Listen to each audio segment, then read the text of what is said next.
In Holi, we suddenly had a split down the middle in our class, 7th standard. Because the girls were saying it's a festival not worth celebrate.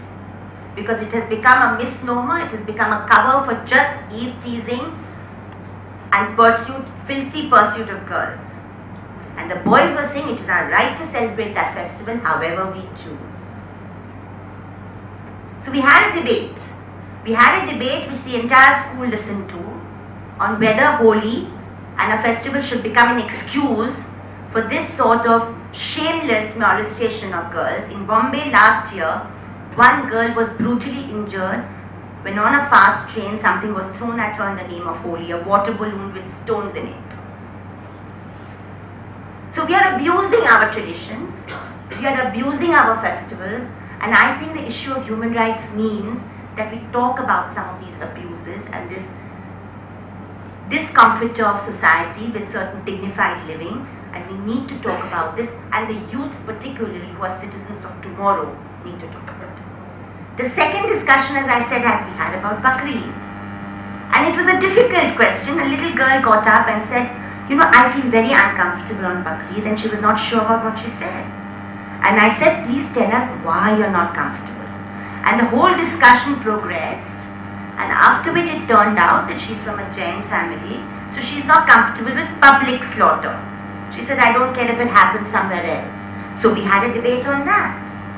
The issue about human rights very often is, and this as young people you must understand, that the issue of human rights can often be resolved if there are channels for dialogue, if there are channels for communication, within the family, between institutions of governance and citizens, between the state and citizens.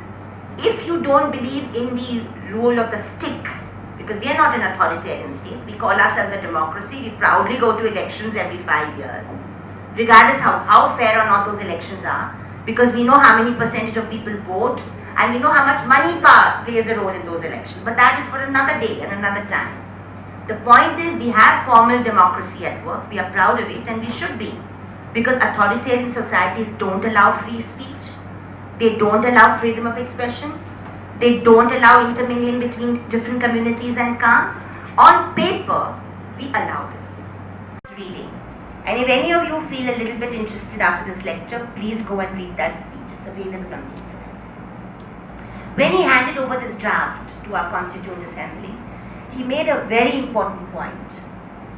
He said, today we are embarking on an important but dangerous journey. We are giving ourselves the vision and the promise of equality and dignity on paper, whereas in our society, we have structural inequality. It exists. It does. It sits very uncomfortably. It would not run. So the entire organics of an urban conglomerate depends on a working class which is working very hard. But somehow there's a whole section of us calling ourselves the middle class or the upper middle class that's not very concerned. That's not very concerned about this. So the question we need to ask ourselves is, do we concern ourselves with human rights at all? Or should we be like that policeman who told me that what about our human rights? If our human rights are not met, how can we expect other human rights? If you have read about the cup panchayats, which are happening in many parts, and it's not only the dirty north that is part of it, even Tamil Nadu has it. We have our versions in Karnataka also, where the right to choice and cohabitation between two adults, men and women, is frowned upon by some traditional groups and some so-called modern political groups.